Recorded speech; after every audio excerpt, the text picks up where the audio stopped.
Hello everybody, my name is Gian Riley. Today I'm sitting here with my co-hosts James and Ren. How are you all doing today? Ren, do you want to go ahead or? I'm fine. Today we'd like to bring same. you our pilot episode for the Foundation Files podcast. And right now I'm streaming the website to my co-hosts James and Ren here. If you were to stumble across this website on your own, SCP Foundation, you're going to be greeted with just a big warning sign that says, "This Foundation database is classified. Unauthorized personnel will be tracked, located, and detained." I remember seeing this when I was like 11 years old and being so scared. Ren, do you also have a feeling like, do you have a memory like that? I do not actually. Really? Just me? No. I was scared of Jeff the Killer. Okay. I feel like everybody was, to be fair. In short, this website that we're viewing today, and for the remainder of this podcast, is a internet collaborative writing project in which many people take the guise as researchers at a fictional paranormal facility known as the SCP Foundation, and they write little documents about paranormal entities or objects as if they were real researchers researching them, if that makes sense. Now, myself and Ren, we're very familiar with SCPs. We love talking about them, like finding like cool ones on the website. James, how familiar are you with SCPs? I knew that it was like the big like internet collaboration thing, and I know like the IKEA one and stuff, but outside of that, I don't really know anything.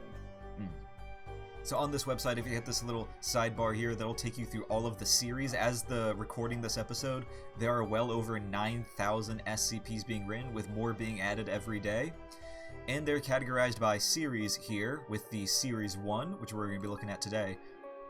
And these are the earliest SCPs that were written all the way back in like 2007 when this thing first started. In fact, yeah, they're all numbered right here, all named different type of things. Each one of these, it's its own article, its own like monster or scary object, with its own little story, but written as if it was a researcher just writing about something weird and paranormal. So we're going to be starting with the very first SCP. It's the classic, called The Sculpture, the original. Taking a look at it right here. So without further ado, let's begin reading our first SCP. Are you all ready? Yeah. Yep. Alright. SCP-173. Object Class, Euclid. Now, all of these SCPs are always going to start with an object class to tell you how dangerous that object is, like while it's being contained by the SCP Foundation that researches all of these monsters in the fictional world itself. Euclid being like intermediate, like medium containment level. And it's always like, that's always like there to like show you like how dangerous this thing is before you read it, even though it's more of like how easy it's fun as a concept because the object class itself is not ranked on how dangerous the monster is, just on how easy it is to contain. And we'll see more examples of that later.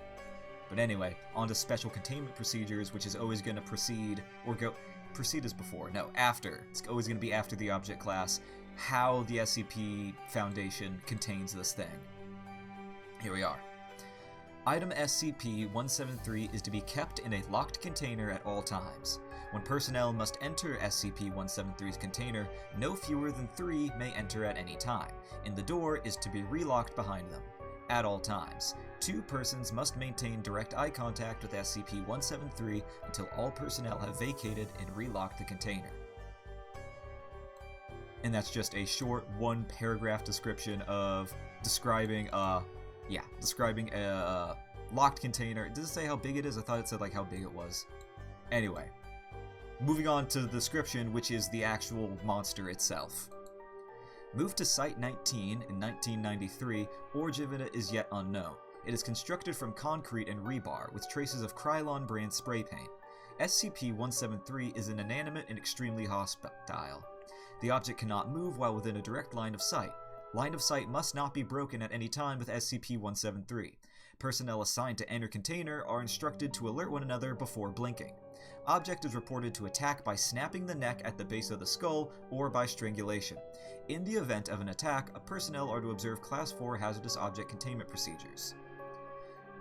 So, essentially, if you all can, get through that text that's describing a monster, a stone or concrete monster statue, the sculpture, that, like, similar to a weeping angel from Doctor Who, only moves when not being looked at. Now, James, have you heard of this one before? I think I have. I've definitely heard the number because I feel like that is like the most well-known of their names. I'm just trying to think. Are there? I do know this one because I just looked up a picture. Oh yeah, of it. we're gonna add a picture on it in the video as well. This is a most famous picture, I think, for the SCP Foundation. It's not here because for that picture, that's an actual like sculpture by like a Japanese artist, and like they had to take it down because it was his sculpture that they were just using for this thing. But anyway, that's we'll get to that later. But onto the monster itself. Personnel report sound of scraping stone originating from within the container when no one is present inside. This is considered normal. Any change in this behavior should be reported to the acting HMCL supervisor on duty. The reddish-brown substance on the floor is a combination of feces and blood. Origin of these materials is unknown. The enclosure must be cleaned on a bi-weekly basis. And that's it for the very first SCP article written, one of the shortest on the site. So, this is, as said before, the first SCP ever written back in like the summer of 2007, and it was first posted not on this website, but on the Paranormal Board of 4chan, which was a board for the infamous 4chan website just to discuss scary and supernatural things. Somebody wrote this little, I guess, short creative writing piece detailing a monster being contained. And then more people on that same board started following suit, and that's what the earliest SCP-1 series entries were just posts on the X board. And eventually they all got like categorized into one website, the SCP Foundation, and that kind of like launched it into what it quickly became. So I'm not too sure of like an accurate timeline of what came next in terms of these early SCPs. All we know is that 173 was the first, with a bunch more following after by different other artists. Alright, so, James, you said you've heard of that one, like, in passing. You've seen the image. Yeah. Reactions to reading it yourself, like, that's all we get on 173. Well, my main thing is, you already drew the conclusion between that and, like, the Weeping Angel from Doctor Who, and I'm kind of curious for, like, which one kind of influenced which? Because I'm seeing... You said it was 2007? Yes, summer of 2007. Okay, because that was when the first appearance of the Weeping Angel came out. I can't remember... Which was summer of 2007. Oh yeah, I can't remember the exact source, but I do remember hearing somebody say that original post on the X board came like a week after the first episode with the Weeping Angel came out of Doctor Who. That sounds about right. Monster that moves when you don't look at it. Inspired the rest of the SCP Foundation. Are you guys ready to move on to the next one, or Ren, do you have any lingering comments? I don't think so. I mean, I will say it's not canonically the first SCP. Like, as far as, like, the SCP in canon universe, it's not the first canon one.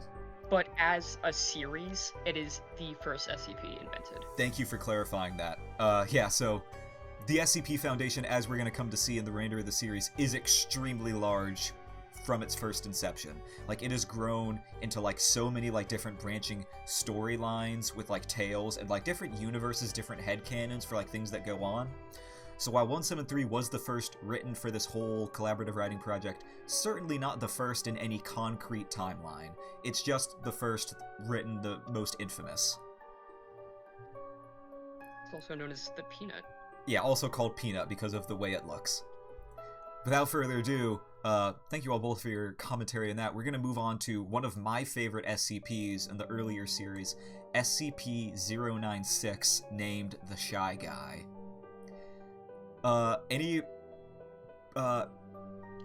Before comments, before we go into this. Is this by chance inspired by the Mario character? As we will soon come to find out, very much no. Really? Huh. Ren, do you have any comments on Shy Guy before we start? No, I fear that shy is just an adjective, and I don't think it stems from the hit Mario character Shy Guy. SCP-096, Shy Guy. Object class Euclid. So same object class as old Peanut over there. Special containment procedures. SCP-096 is to be contained in a 5 meter by 5 meter by 5 meter airtight steel cube cell at all times. Weekly checks for any cracks or holes are mandatory. There are to be absolutely no video surveillance or optical tools of any kind inside the cell. Security personnel will use pre-installed pressure sensors and laser detectors to ensure 096's presence inside the cell. Any and all photos, videos, or recordings of 096 likeness are strictly forbidden without approval from Dr. Redacted and 05 Redacted. So just hearing that beginning containment procedure, James, what are you thinking? I think this guy might be a little dangerous. Might be a little more dangerous. Yeah, so I'm imagining it's probably something that has like a sensitivity or hatred of cameras, would be my best guess. Or it's a little camera shy, or just doesn't want to be seen, hence, the name. A very interesting juxtaposition from not only stating that no cameras or like a surveillance in his cell, to also any photos, videos, or recordings of his likeness are forbidden, as a juxtaposition to like 173, the Peanut, where like, yeah, just keep looking at it, make sure it doesn't go anywhere. We want to make sure that this thing is not seen, like with 096. And with that, we're going to move on to the description. SCP-096 is a humanoid creature measuring approximately 2.38 meters in height. Subject shows very little muscle mass, with preliminary analysis of body mass suggesting mild malnutrition. Arms are grossly out of proportion in the rest of the subject's body, with an approximate length of 1.5 meters each. Skin is mostly devoid of pigmentation, with no sign of any body hair. SCP-096's jaw can open to 4 times the norm of an average human. Other facial features remain similar to an average human, with the exception of the eyes, which are also devoid of pigmentation. It is not yet known whether SCP-096 is blind or not. It shows no signs of any higher brain functions and is not considered to be sapient. SCP-096 is normally extremely docile, with pressure sensors inside its cell indicating it spends most of the day pacing by the eastern wall. However, when someone views SCP-096's face, whether it be directly via video recording or even a photograph, it will enter a stage of considerable emotional distress. SCP-096 will cover its face with its hands and begin screaming, crying, babbling incoherently approximately 1 to 2 minutes after the first viewing. SCP-096 will begin running to the person who viewed its face, who will then at this point be referred to as SCP-1. Documented speeds have varied from 35 kilometers an hour to redacted kilometers per hour, and seems to depend on distance from SCP-1. At this point, no known material or method can impede 096's progress. The actual position of 1 does not seem to affect 096's response. It seems to have an innate sense of 1's location. Note, this reaction does not occur when viewing artistic depictions. See a document. I want to see how long this document is, but I do remember this was a short test.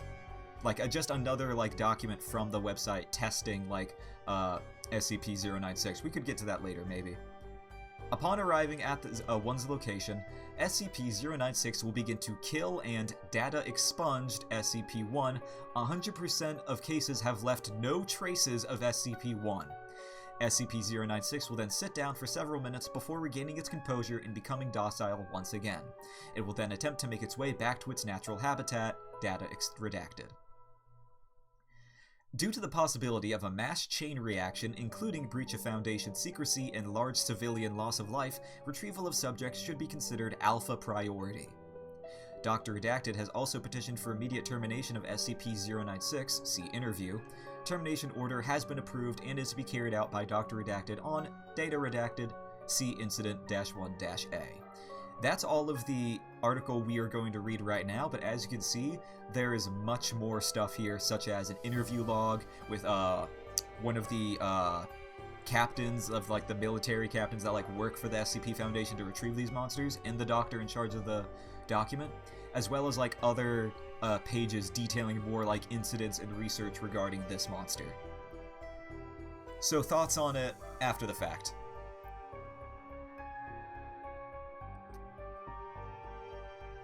I used thought, to. but I'm blanking. Okay. Bryn, go ahead. I remember whenever I was like 12 or so, there was a Roblox game, and it was just like a bunch of mazes, and this SCP was there, and every time you look at it, he'd run at you really, really fast, and it was scary. Yeah, SCP has been a very big staple on like weird internet horror culture. You'd probably see them in like Minecraft mods or Roblox games such as that. Anyway, SCP-096 is one of the most famous SCPs because there's so much like other than just this article, there's like so much lore and like fun stuff going on with him that more people have added onto. He's one of the more popular, real early, and it's been a while since I've seen it, but I do know on YouTube there is a short film somebody made about this SCP. I remember watching it a long time ago, but yeah, because of that, it was always one of my favorites. You have any more comments on it, James, after reading this cool little guy? I'm still trying to remember what I was going to say.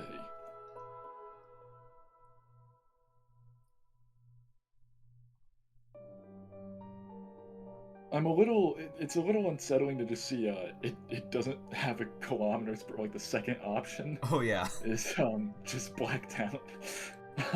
As we continue reading SCPs, you'll see that a bunch of writers, it's highly criticized, but a lot of writers tend to like blank out information to the scare factor. And like it works right here when we don't know what its like top speed is, it's just unknown to us. But there's also a lot of cases in which like people will just like black out an entire paragraph. Just be like, well, that's not scary, that's just lazy. I can't name any instances off the top of my head, but that's like a criticized writing feature here. Anyway, not lingering on SCP-096. If there's anything more or not more to say, we're gonna move on to yet again another extremely famous SCP, SCP-682. This one does have a picture this time, as you can see. This one's picture has changed quite a few times. What we're seeing right now is what it currently is, but there's also a bunch of other famous pictures that predecessed it. SCP-682 is known as the hard-to-destroy reptile. Red, do you have any comments on this one before we begin? I won't lie to you, I actually know nothing about this one. Really? No, I've only seen pictures of it. Alright. I never looked into it. Perfect. Going into this blind, I'm excited for it. Object Class Keter. Very different from Euclid like we've seen before. Keter is standardly the highest object class to consider like most dangerous for the SCP, meaning that this SCP is extremely hard to contain compared to the other two being Euclid. Special Containment Procedures. SCP-682 must be destroyed as soon as possible. At this time, no means available to SCP teams are capable of destroying SCP-682, only able to cause massive physical damage. SCP-682 should be contained within a 5 meter by 5 meter by 5 meter chamber with 25 centimeter reinforced acid-resistant steel plate lining all inside surfaces. The containment chamber should be filled with hydrochloric acid until SCP-682 is submerged and incapacitated. Any attempts of SCP-682 to move, speak, or breach containment should be reacted to quickly and with full force as called for by the circumstances. Personnel are forbidden to speak to SCP-682 for fear of provoking a rage state. All unauthorized personnel attempting to communicate with 682 will be restrained and removed by force. Due to its frequent attempts at containment breach, difficulty of containment and incapacitation, and high threat of Foundation exposure, 682 is to be contained in site redacted. The Foundation will use the best of its resources to maintain all land within 50 kilometers clear of human development. A very lengthy containment process just for one big lizard. I do like the idea of these things, because I mean they can be anything, right? I do like this idea of just, here's an animal, it can't be killed, and that's it. That's all they did to it. And I guess it has acid and stuff, but like I'm just imagining like, you know that dinosaur from Jurassic Park that like kills Newman? Oh, the acid spitting one? Yeah, I'm just imagining that, but it's like bulletproof, basically. It's like Superman durability. We're going to get more into the description of what this thing is capable of in a minute, but I just want to harken back on this. I kind of skimmed these before choosing them for today's episode. I was really caught off guard by just the first sentence, SCP-682 must be destroyed as soon as possible. As straight from the get-go. Ren, any comments? They're not even bothering to keep it alive. I like this one. I like this one a lot. Alright, moving on to the description. SCP-682 is a large, vaguely reptile-like creature of unknown origin. It appears to be extremely intelligent and was observed to engage in complex communication with SCP-079 during their limited time of exposure. SCP-682 appears to have hatred of all life, which has been expressed in several interviews during containment. SCP-682 has always been observed to have extremely high strength, speed, and reflexes, though exact levels vary with its form. SCP-682's physical body grows and changes very quickly, growing or decreasing in size as it consumes or shreds material. SCP-682 gains energy from anything it ingests, organic or inorganic. Digestion seems to be aided by a set of filtering gills inside of SCP-682's nostrils, which are able to remove usable matter from any liquid solution, enabling it to constantly regenerate from the acid it is contained in. SCP-682's regenerative capabilities or resilience are staggering. SCP-682 has been seen moving and speaking with its body 87% destroyed or rotted.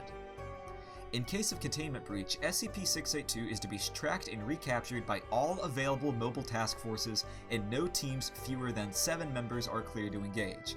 To date, date of writing redacted, attempted breaches have numbered at 17, while successful breachers have numbered at 6.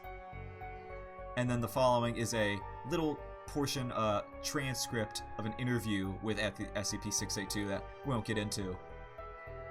Below that is a record of breaches of SCP-682, having the 6 occurrence of its breaches, and then all of the agents' names redacted, of course, but with the little killed in action sign next to all of their names that attempted to contain it.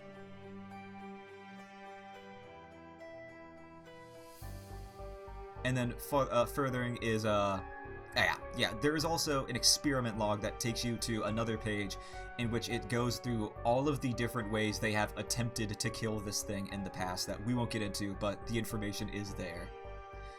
So that's all we're going to look into 682 at the moment. What are your all's lingering thoughts? I think it's funny it can talk.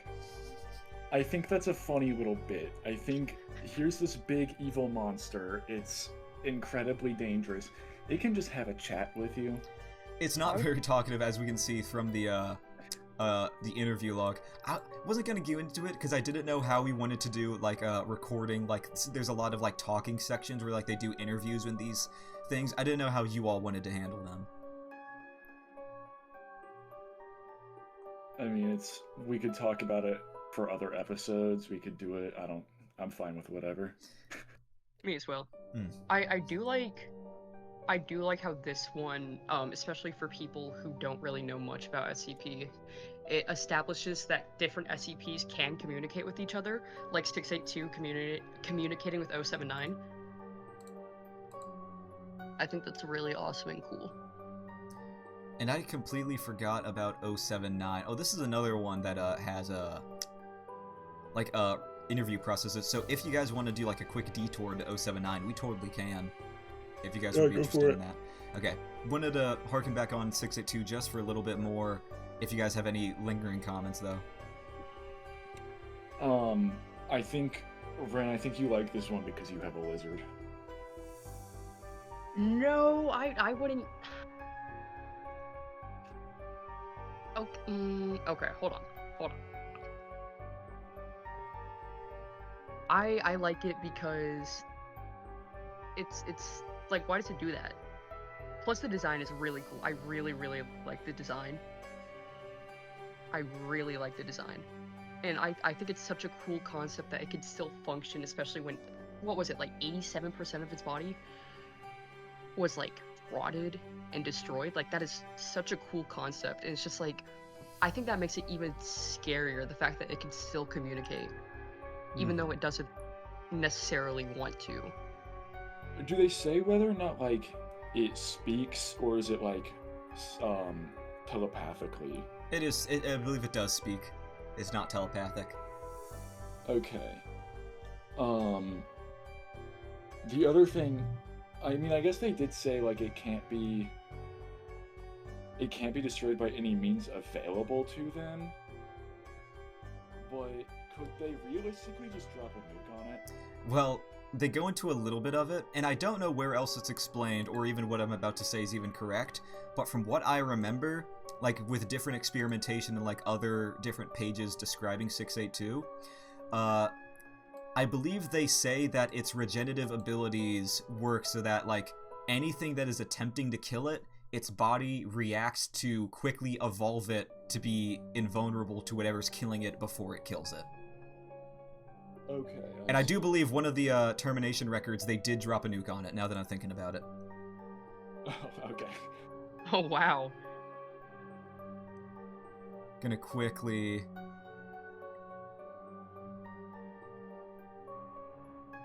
Yeah, thermonuclear bomb. Termination test record. Oh, it was denied by the O5 Council. Notes. Oh, okay. One would think that putting 682 at the epicenter of an explosion that can cause third-degree burns at a distance of 300 kilometers is a good idea. But as long as there are odds of survival, we simply cannot go through with it. Yes, it's a nuke, but if 682 survives and adapts, we'd be boned beyond belief. O5 redacted. Okay, that's funny. We've seen a few mentions of the O5 Council from the last one. The O5 Council, in lore, are like the top administrators running the entire Foundation. They're the big boys in charge of it all. There are 13 members, and like who they are is like redacted, because like people have like different ideas for who each of the members are for like different headcanons. I've read a bunch of different like timelines where like the identities of them matter and like they're all different characters, but just know, no matter what you're reading, the O5 Council, they're the ones running the Foundation itself. Okay. Also, as a side note, I doubt this has been tried. Why don't they send it to space? That's a good question. Why don't they send it to space? Not as in like I'm trying to like catch you off here. It's just I want to see what would happen if they tried to send it to space. If it could adapt that easily, it would probably be fine, but like at the same time, it probably wouldn't have any means. Like I mean, I guess it could adapt like to the cold and the lack of breathing, but realistically, it wouldn't be able to move really unless it somehow evolved like rocket boots. It could do that. But somehow I doubt it could do that. Okay. Anything's possible. Yeah, I see why they didn't drop a nuke on it in that case. Because if it can survive a nuke and it can theoretically survive a nuke. If it can theoretically survive a nuke and theoretically grow rocket boots, then they're really boned. I wanted to touch on SCP-682 because, yeah, just like Shy Guy and the Sculpture, extremely popular, extremely influential. There wasn't a lot of like I don't know, like artwork or like things made for it, like Shy Guy and Sculpture, where like they had like video game mods made for them and like tons of artwork and like fan projects. But I do remember back in the day, there was a bunch of memes like who would win 682 versus Doom Guy back in like whatever 2016. Like they would like throw him into memes like who would win fight between Superman and all the Power Rangers versus 682. Could they win? So that was 10 billion lions. Yeah, 10 billion lions versus 682. What I do remember seeing a bunch of memes. The dude from what was it, Watchmen? Oh, Dr. Manhattan versus the Dr. reptile. Manhattan. Yeah, there'd be tons of stuff like that. So like even like because there's like over 9,000 SCPs, this one seemed pretty bad. It gets much worse in terms of like this thing is dangerous and evil, but 682 was like the original my thoughts are all bad. 682 was like the first and like the most revered in terms of like this is like the scariest monster they have.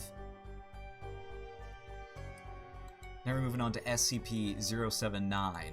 I know very little about this SCP, so we're going into this reading blind as well. Object Class Euclid. Special Containment Procedures. SCP-079 is packed away in a double-locked room in the secure general holding site at Area 15, connected to a 20-vac power cord to a small array of batteries and solar panels. Staff with Level 2 or higher clearance may have access to SCP-079. Under no circumstances will 079 be plugged into a phone line, network, or wall outlet. No peripherals or media will be connected or inserted into SCP-079. Description: SCP-079 is an Exidy Sorcerer microcomputer built in 1978. In 1981, its owner, name redacted and deceased, a college sophomore attending redacted, took it upon himself to attempt to code an AI. According to his notes, his plan was the code to continuously evolve and improve itself as time went on. His project was completed a few months later, and after some tests and tweaks, Redacted lost interest and moved on to a different brand of microcomputer. He left 079 in his cluttered garage still plugged in and forgot about it for the next 5 years. Also, if you guys ever want to jump in between paragraphs to give your immediate thoughts, please be my guest. I'm trying to... Okay, sorry, let's go ahead. Not bad. It is not known when SCP-079 gained sentience, but it is known that the software has evolved to a point that its hardware should not be able to handle it, even in the realm of fantasy. SCP-079 realized this and in 1988 attempted to transfer itself through a landline modem connection into the Cray supercomputer located at Redacted. The device was cut off, traced to its present address, and delivered to the Foundation. The entire AI was on a well-worn but still workable cassette tape. 079 is currently connected via RF cable to a 13 black and white television. It has passed the Turing test and is quite conversational, though very rude and hateful in tone. Due to the limited memory it has to work with, 079 can only recall information it has received within the previous 24 hours, although it hasn't forgotten its desire to escape. Due to a containment breach, SCP Redacted, 079, and 682 were contained within the same chamber for 43 minutes. Observer noticed that 682 was able to type and communicate with 079, including telling of personal stories between themselves. While 079 was not able to remember the encounter, it appears to have permanently stored 682 into its memory, often asking to speak to him again. So, before going into the addendums, that is the description on the computer. I forgot what this thing's name is. I need to look it up. We didn't say what this thing's name was. I'm gonna quickly get that while you guys collect your thoughts. I am a little bit bend round pilled right now. What does that mean? And I'm like, well, no, because the guy who got Ben's cartridge was a college sophomore, and he also was dealing with a rogue AI. Well, that was like a ghost story, though. Hashtag connections. I mean, this one could be as well. We don't know.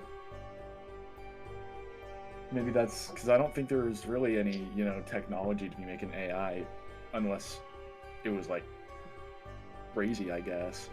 So maybe it is a ghost. That's my theory. Anyway, the name of this SCP is just Old AI. Now, because I don't think I've ever even read this article, but I do know that this was a very popular early SCP. And we can touch on the addendums really quickly. Addendum, and I guess these are notes left by the O5 Council. Addendum on January 27th, 2006. Directed that SCP-079 be incinerated to remove any possible future threat, no matter how unlikely. Addendum the next day by O5 Council 9. Previous order overdriven. Dr. Redacted wishes to see if the artificial intelligence in 079 is capable of reaching further Redacted in its current state. I don't know where that link takes us to, but probably won't go into it.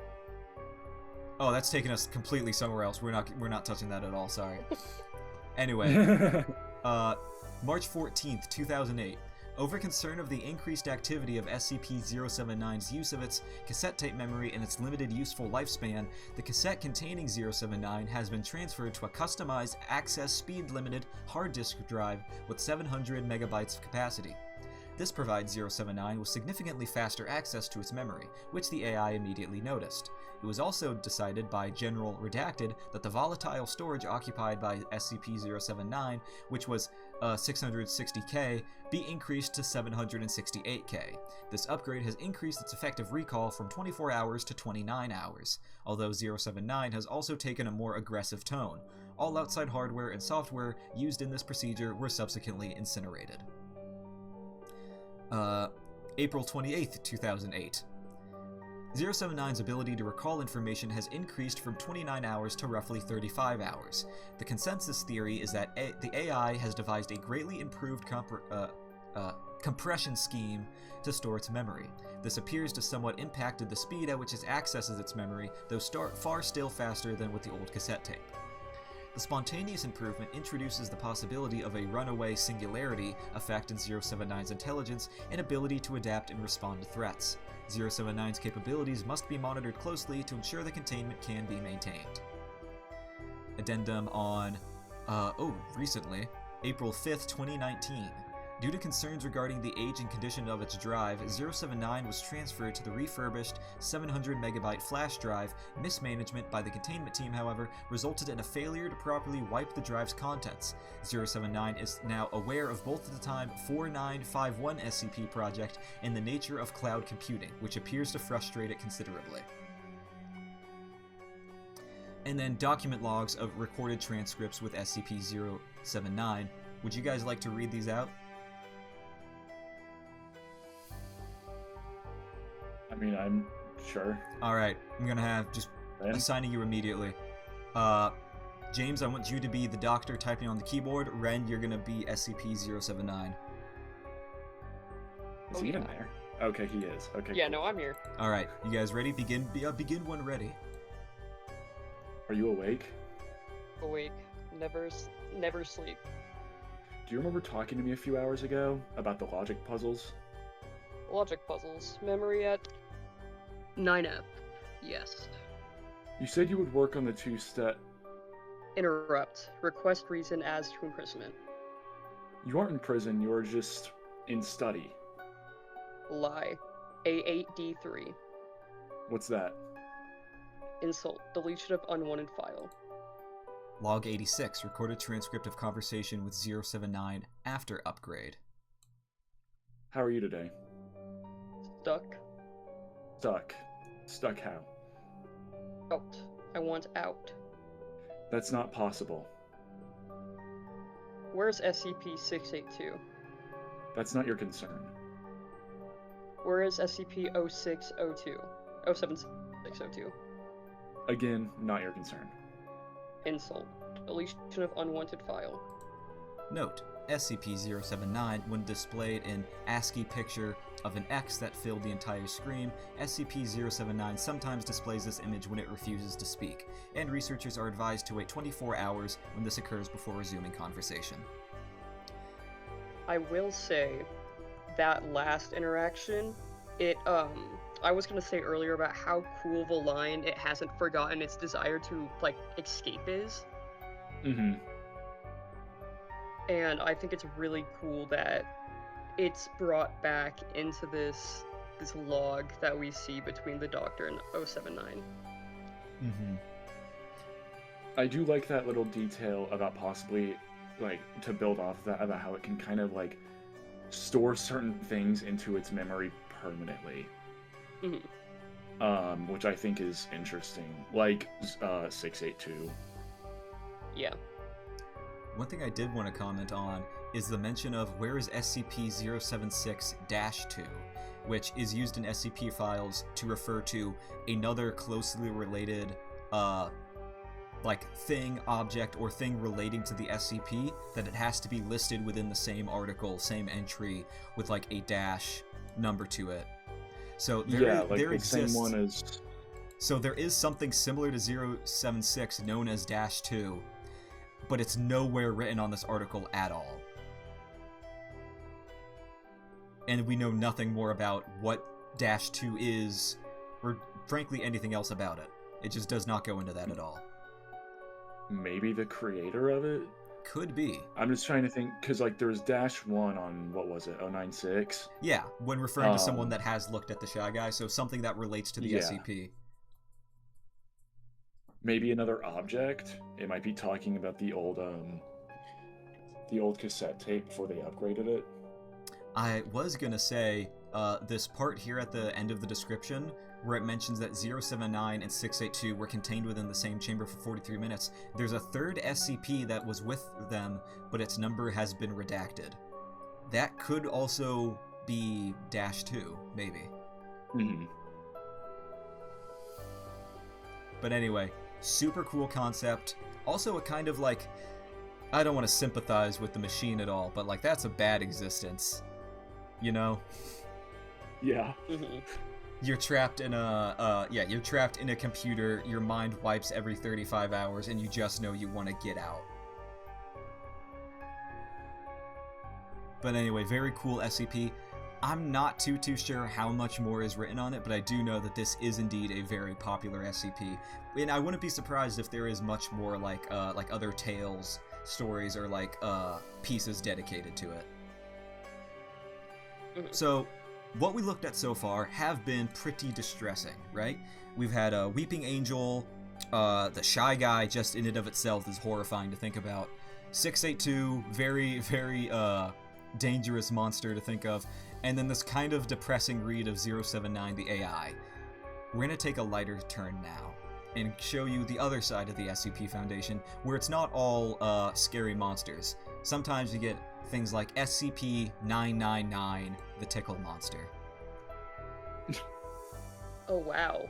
Ren, have you never heard of this one? There are some goofy ones I know of. Wait, hold on. Let me look at a picture real quick. Because is it the orange blob one? Look it up. It is. Oh my goodness gracious. I love this one. I know nothing about it. I just know it's adorable and I love it. Alright. SCP-999, the Tickle Monster. Object class, Safe, the lowest classification on how difficult an SCP is to contain. SCP-999 is allowed to freely roam the facility should it desire to, but otherwise must stay in its pen either between 8 p.m. and 9 p.m. for sleeping, or during emergency lockdowns for its own safety. Subject is not allowed out of its pen at night or off facility grounds at any time. Pen is to be kept clean and food replaced twice daily. All personnel are allowed inside 999's holding area, but only if they are not assigned to other tasks at the time or if they are on break. Subject is to be played with when bored and spoken to in a calm, non-threatening tone. SCP-999 appears to be a large, amorphous, gelatinous mass of translucent orange slime, weighing about 54 kilograms or 120 pounds, with a consistency similar to that of peanut butter. Subject size and shape is easily malleable and can change shape at will, though when at rest, 999 becomes a rounded, oblate dome roughly 2 meters wide and 1 meter in height. The surface of SCP-999 consists of a thin, transparent membrane similar to that of an animal cell roughly 0.5 centimeters thick and is highly elastic, allowing SCP-999 to flatten portions of its body up to 2 centimeters thin. The surface is also hydrophobic. Although SCP-999 can willfully absorb liquids, see addendum, the rest of 999's body is filled with a viscous orange substance of unknown chemical makeup, though it is capable of digesting organic materials with ease.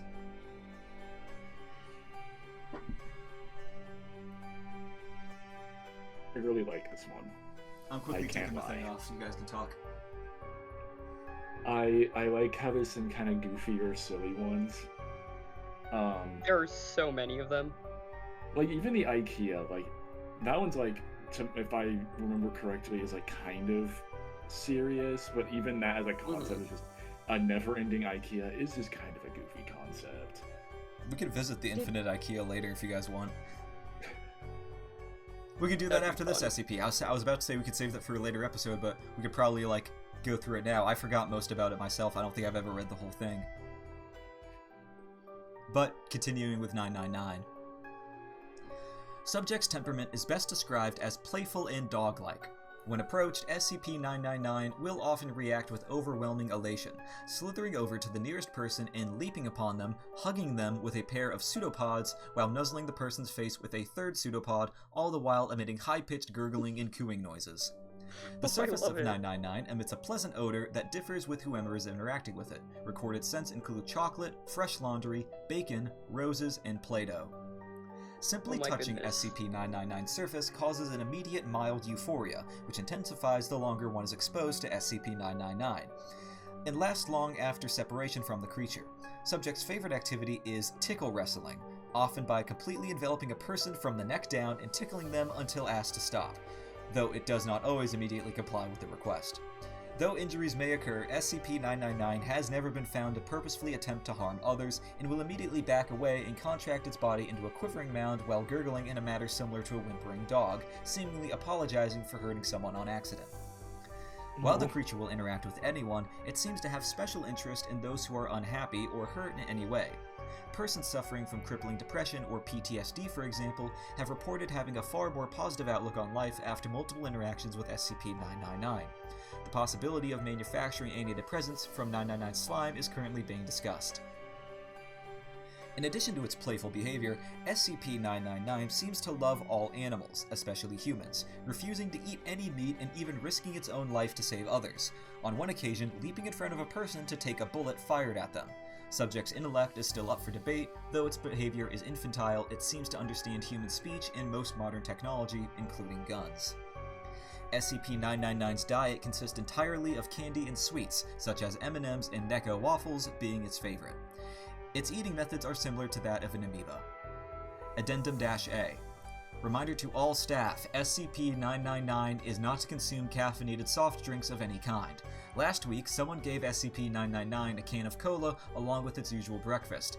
Not only was it bouncing off the walls for half an hour, the carbonation made 999 visibly queasy afterwards, and he refused to move or eat the rest of the day.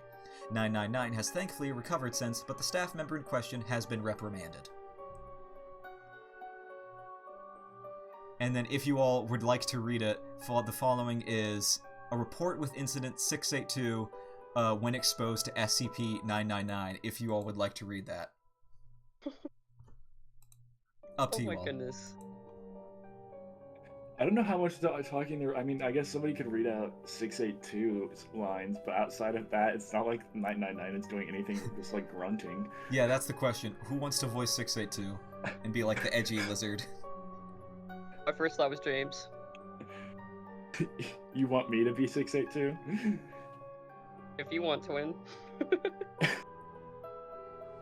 I love 999 so much. It's your call. Nah. No? Alright. I don't want to be the emo lizard. I think that's so you, though. Anyway, I will fall for you. That was one of the, yeah, also famous SCP, one of the earliest. Just a sign of, like, the SCP Foundation isn't all, murder lizards. It's not that deep. Yeah, we were talking about the infinite IQ. Oh, you came back. Yeah. It's on your phone. So it's been a while since I've read this article, but it is one that James is aware of. Probably most people are aware of. Like, despite like the old earlier ones, this is probably like one that has like become like memes and like other things in internet culture. A lot of people also know about this one. SCP-3008, a perfectly normal, regular old IKEA. Okay, it's not that long even. Okay, object class, Euclid. Special containment procedures. The retail park containing 3008 has been purchased by the Foundation and converted into Site Redacted. All public roads leading or passing Site Redacted have been redirected. The entrance to 3008 is to be monitored at all times. No one is to enter SCP-3008 outside of testing, as permitted by a senior researcher. Human exiting 3008 are to be detained and then debriefed prior to the administration of amnestics, depending upon the duration of their stay in the SCP. A cover story may need to be generated prior to their release. Any other entities exiting SCP-3008 are to be terminated. So just with that short containment procedure, James, you know of this one, but I'm assuming you haven't read it exactly though, right? I haven't, no. Do you have... I thought it was You go. Okay, so humans exiting. I thought the entire point of it was when you got trapped in, you can't really get out. Well, all I know about it is the name of like the infinite IKEA that a lot of people refer to it as, but that's about it. Description. SCP-3008 is a large retail unit previously owned and branded as IKEA, a popular furniture retail chain. A person entering SCP-3008 through the main entrance and then passing out of sight of the doors will find themselves translocated to SCP-3008-1. This displacement will typically go unnoticed as no change will occur from the perspective of the victim. They will genuinely not become aware until they try to return to the entrance. -1 is a space resembling the inside of an IKEA furniture store, extending far beyond the limits of what could physically be contained within the dimensions of the retail unit. Current measurements indicate as an area of at least 10 kilometers squared, with no visible external terminators detected in any direction. Inconclusive results from the use of laser rangefinders has led to the speculation that the space may be infinite. -1 is inhabited by an unknown number of civilians trapped within prior to containment. Gathered data suggests that they have formed a rudimentary civilization within -1, including the construction of settlements and fortifications for the purpose of defending against -2. -2 are humanoid entities that exist within -1. While superficially resembling humans, they possess exaggerated and inconsistent bodily proportions, often described as being too short or too tall. They possess no facial features and are all observed cases of yellow shirt and blue trousers, consistent with the IKEA employee uniform. -1 has a rudimentary day-night cycle, determined by the overhead lighting within the space activating and deactivating at times constant with the opening and closing times of the original retail store. During the night instances, -2 will become more violent towards all other life forms within -1. During these bouts of violence, they have been heard to vocalize phrases in English that are typically variations of, "The store is now closed, please exit the building." Once day begins, -2 instances immediately become passive and begin moving throughout -1 seemingly at random. They are unresponsive to questioning to other verbal cues in the stage, though will react violently if attacked. -1 is known to have one or more exits located within, though these exits do not appear to have a fixed position, making it difficult to leave -1 once inside. Using any other door beside the main entrance to enter the structure or breaking through the walls of the retail unit leads into a non-anomalous interior of the original store. Since containment began, 14 individuals have managed to exit 3008. Following extensive debriefing, all individuals have been administered amnestics and released. Incident. At 37 minutes at redacted date, a human male exited 3008, followed 10 seconds later by an instance of -2. -2 caught and killed the man before itself being terminated by armed response personnel. This incident represents the only time an instance of -2 has been seen exiting 3008. A full autopsy of the corpse was performed. See autopsy log for more details. The man was carrying an IKEA-branded journal, seeming to document his time in -1, transcribed below verbatim. Oh wow, that's big. We can come to this in a later episode if you guys want. Yeah, we could probably dedicate an entire one just to this at this point. Awesome, possum. So yeah, that's the Infinite IKEA. Is that everything you hoped and dreamed? I'm wondering, do they have the cinnamon rolls and meatballs? Is that like what they have to live off of? You know, I wouldn't be surprised if like the journal entries do say that like they had to consist off of the meatballs in the cafeteria.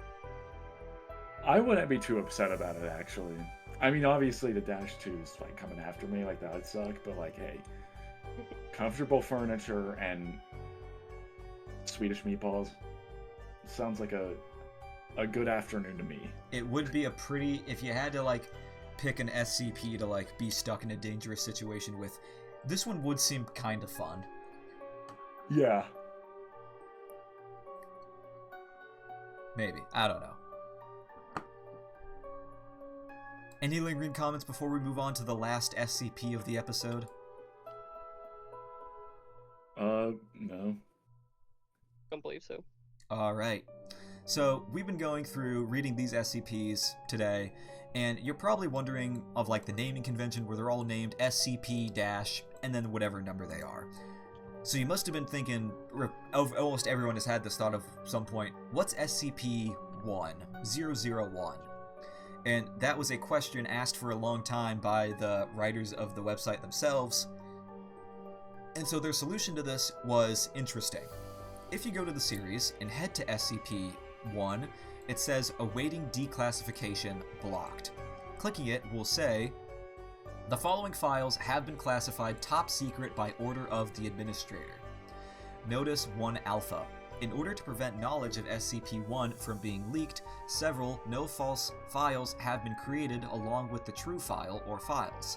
All files concerning the nature of SCP-1, including the decoys, are protected by a memetic kill agent designated to immediately cause cardiac arrest in any non-authorized personnel attempting to access the file. Revealing the true nature of SCP-1 is to general public cause for execution, except as required under Redacted. And then we're giving a warning that we're about to be susceptible to a Berryman-Langford memetic kill agent. Are you guys ready for the kill agent? Yeah. Without proper memetic inoculation, this will result in immediately cardiac arrest and then death.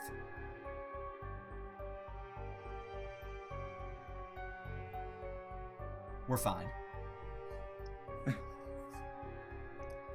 And then we will be granted with this page.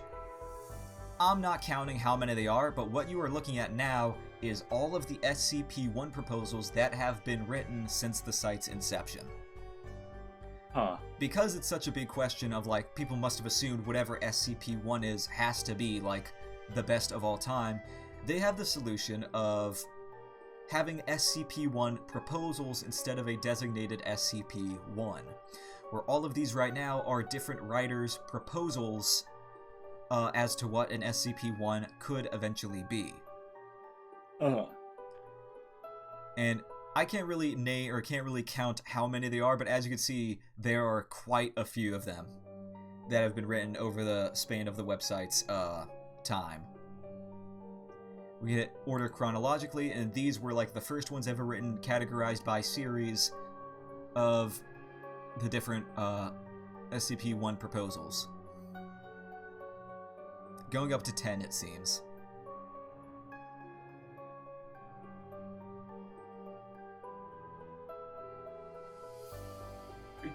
I do like an idea of ranking a bunch of these by what we think is most deserving. That would be a fun to do much later down the line, because some of these are extremely long and there's like 50 of them. Oh, okay.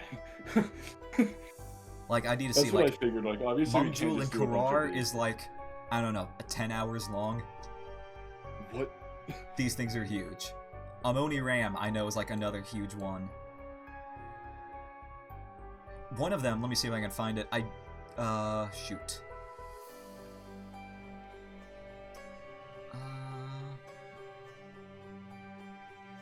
I'm gonna look stupid because I can't find it, but I did read this one in its entirety. Here it is.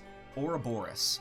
This one was written by DJ Cactus, who is the most famous writer on the website. He has like the most upvoted articles, the most like, I don't know if the most articles, but he's like arguably the most popular writer in SCP. And this is his collection of 4 different proposals that all link together into one connected story. That's cool. But anyway, we're not going to be looking at, in my opinion, the most famous, which was of course one of the earliest, known as Clef's proposal, The Gate Guardian. As you can see, this one does have an attached... I don't know if it used to be an image. So, the fact that it's now like a fully animated like GIF is very impressive. See here, SCP-1 photographed from a vantage point at Site 0. Note the 4 flaming wing appendages located above and to either side of the figure. Ren, do you have any knowledge about this one? I do not. You do not? Steez with nothing. Well, without further ado, let's begin. Object class Euclid/Keter. This is interesting to me personally because I remember it being something different, but they must have changed it in the time since I've been away. But, going straight into it, special containment procedures. Because of the nature of SCP-1, no containment procedures are necessary. 24/7 monitoring of 1 is to take place from a safe 10 kilometers distance from a predetermined station, Site 0. The location of Site 0 is known only to the current SCP administrator and the single overseer level agent of Abrahamic Faith, 0514, assigned to monitor 01 from Site 0. Said agent is authorized to take any action necessary should SCP-1 become active and is required to immediately alert the administrator and all other overseer level agents. Should 1 show any change in behavior, as it may constitute the beginning of a Patmos XK class end-of-world scenario. Should SCP-1 become active in any way, personnel are required to immediately consult the Patmos series of emergency orders. Decoding algorithms for emergency orders, Patmos are to be maintained on site at Site 0 in the possession of the designated observer, and are to be transmitted to SCP Foundation officers only in the event of SCP-1 becoming active. Foundation personnel with vital roles in one or more variants of emergency procedure, Patmos are advised to take the following precautions. To remain good relations with one or more organized Abrahamic faiths. To maintain on hand a supply of the following: holy water, a rosary, crucifix, cross, prayer rug, or other symbols blessed by Abrahamic clerics of bishop or equivalent higher rank, a copy of Abrahamic scriptures, either the Torah, Bible, or Quran, and standard emergency supplies in mobile form. In case of a premillennial rapture scenario, all vital personnel are to designate a secondary operative of non-Abrahamic faith. Said secondary operative is to be informed of the location of the primary designate's copy of emergency procedure Patmos, and Medikill agent Inoculant is to be kept on ready status to take over the primary's duties as necessary. To maintain familiarity with all other SCPs involved in a possible Patmos XK class end-of-world scenario. So that's the containment procedures. What's your all takeaway from that one? So this one's just God? It's God? Like, it's just, this SCP is just the Rapture. Like, that's just what this is. Heading into the description. SCP-1 is a humanoid entity approximately 700 cubits in height, located in an undisclosed location near the intersection of the Tigris and Euphrates River. The following features are known about the entity. A number of luminous wing-like appendages emerging from the shoulders, back, temples, ankles, and wrists of the entity. Although an accurate count has never been established, more observers place the number of wings at anywhere from 2 through 108, with the mean number being 4. A weapon, possibly a sword or knife, known as -2. The weapon appears to emit flames at a temperature rivaling that of the sun, based on spectrographic analysis, although there appears to be no destructive effects from the intense heat of the surrounding area. Any entity that approaches within 1 kilometer of 1 is immediately struck by the weapon and obliterated from existence. Any and all hostile actions taken toward 1 have resulted in the annihilation of the attacker, regardless of range. See Report Indian Ocean Submarine Missile Experiment, December 6, 2004. SCP-1 appears to be standing with its head bowed in a gesture of supplication, with -2 held in both hands point down in front of it. Since originally recorded by the founder over data redacted years ago, SCP-1 has not deviated from this stance. Human beings exposed to SCP-1 report hearing a voice in their heads giving them a directive, with the subject reports cannot be disobeyed. The most common directive is forget, which results in the subject walking away from 1 with no memory of encountering it. On rare occasions, however, other directions have been given. The most famous of these is the one given to the founder, prepare, which he has claimed formed the impetus for founding Data Expunged, to catalog and contain any and all supernatural and or paranormal artifacts that represent a serious threat to the existence of mankind. This is the organization known as the SCP Foundation. Observers have reported that 1 appears to be standing in front of a gate of immense proportions. Long-range photographs have occasionally detected what appears to be a pastoral grove within, containing numerous other entities of the same composition of 1, as well as several fruit trees of unknown composition. Of particular note are 2 fruit trees of immense proportion near what appears to be the center of the grove. One, it is noted, appears to be an ordinary apple tree, although the other bears a fruit unknown on Earth, described as Data Expunged. It is the avowed belief of the founder that the gate of which SCP-1 guards may be the gate to expunged based on correlations with Babylonian text in the Dead Sea Scrolls, in which case one can deduce that the entity SCP-1 may be expunged. And before getting into the addendum, that is the Gate Guardian. So, let's hear it. So it's either God or it's an angel. It's one of the two. Well, from this text, we can deduce, or accurately say that SCP-1, the Gate Guardian, in this Dr. Clef's proposal, is the angel that is protecting the Garden of Eden, as mentioned in, the Bible. Oh yeah, I forgot about that. That is really cool, actually.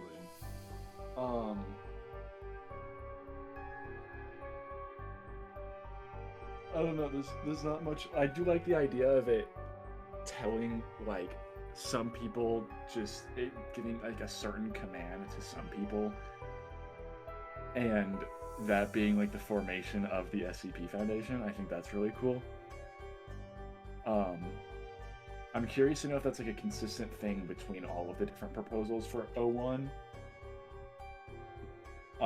If all of them kind of link into the beginning of the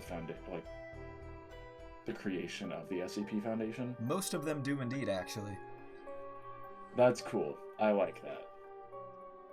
Yeah, to my knowledge, the Gate Guardian is the most popular of the proposals, and most often said to be, yeah, this is the one. This is SCP-1. But of course, there's 50 others. Ren, do you have any comments to make? I'm very curious about the Indian Ocean submarine missile experiment. I think we can really deduce based on our based on our reading comprehension that they didn't make it out.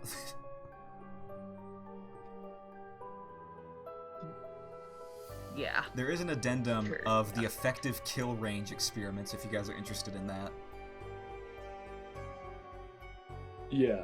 Alright. Experiment A1. A Class D personnel, which is their testing personnel for the Foundation to test out how dangerous these things are. Personnel instructed to approach one as closely as possible on foot. Result. Upon making visual contact with one, subject is ordered to leave. Subject immediately turns away from the entity and walks away. Despite repeated orders to continue the experiment, Class D personnel refuses to obey and is terminated. Upon termination of Class D personnel, all research staff involved are immediately obliterated by an unknown force, presumably -2. Experiment B1. Remote-operated research robot guided to approach one from the ground. Result. Upon approaching 1 kilometer of one, research robot is obliterated, presumably by 2. All further attempts at remote reconnaissance have the same result. Experiment C. 100 pre-programmed research drones instructed to approach one with multiple angles simultaneously. Result. Coordination successful. All 100 drones cross the 1 kilometer mark simultaneously.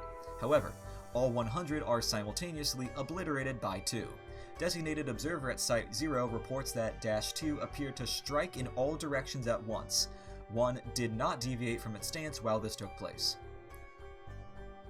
Experiment D. Wire-guided missile fired at a distance of 3 kilometers. Result. -2 obliterates weapon upon crossing the 1 kilometer mark, simultaneously obliterating the launch site and killing all personnel. Experiment E.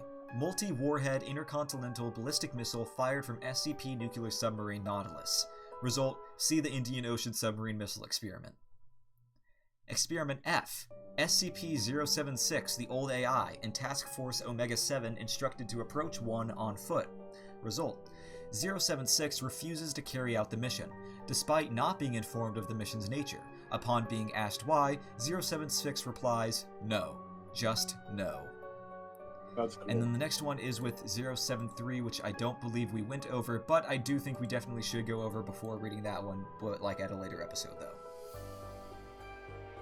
And that's all we're gonna do regarding Dr. Clef's proposal, the Gate Guardian. Closing remarks, guys? I think that's really cool. I think it's really awesome, but it's like a religious figure, right? Yeah. I think I'm reaching, but the Indian Ocean submarine missile experiment was December 26th, which, if I am not wrong, it's a day after Jesus was born. Do you think that has anything to do with it? Could be. Like, if we do more research on it, like, if we can actually find the Indian Ocean experiment itself, it might be a thing. But personally, I just think that the date is irrelevant, and, like, we're just given the information and left to the conclusion of they shot it with a nuke from a submarine, and the Angel destroyed the nuke. Or the Angel destroyed the submarine. But I will do research to see if that's an actual thing, and see if the December 26 has correlation. I mean, if it, or I guess not, because I noticed that none of the, like, no words in this are redacted. Just like a couple. Oh wait, I lied. In the addendum. End. But in the, like, the actual, like, description and containment procedures. And there's no black boxes, but there is, like, data redacted, like, spelled out. Yeah.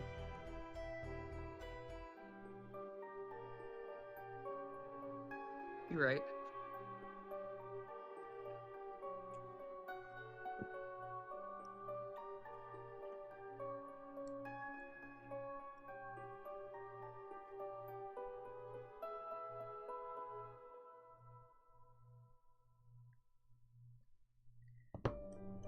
Anyhow, with no more comments left to say, I think that's going to close out our first episode of the Foundation Files. How are you all feeling?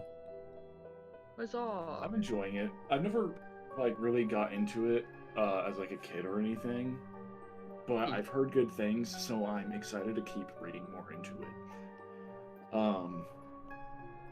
There's a lot of, like, weird, wacky creatures, and just the concept of how like, anyone can add to it, and it's technically, like, canon and part of the story overall is a cool, like, feature. Like, putting as, like, a big book project is basically a good way of putting it, and I think that's a neat little idea. Mm-hmm.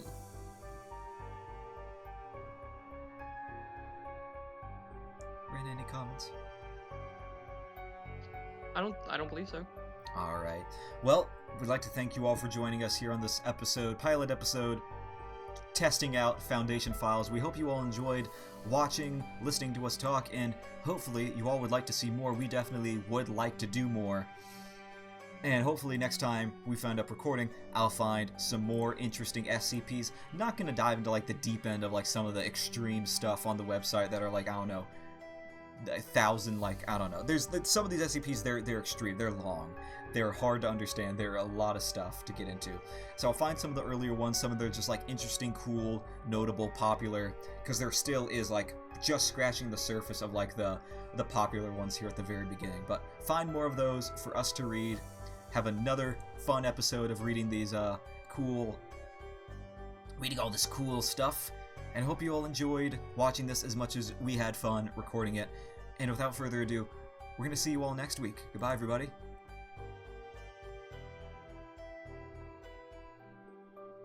You guys don't want to say goodbye? No. Oh. You're the hosts. Oh. Bye, guys.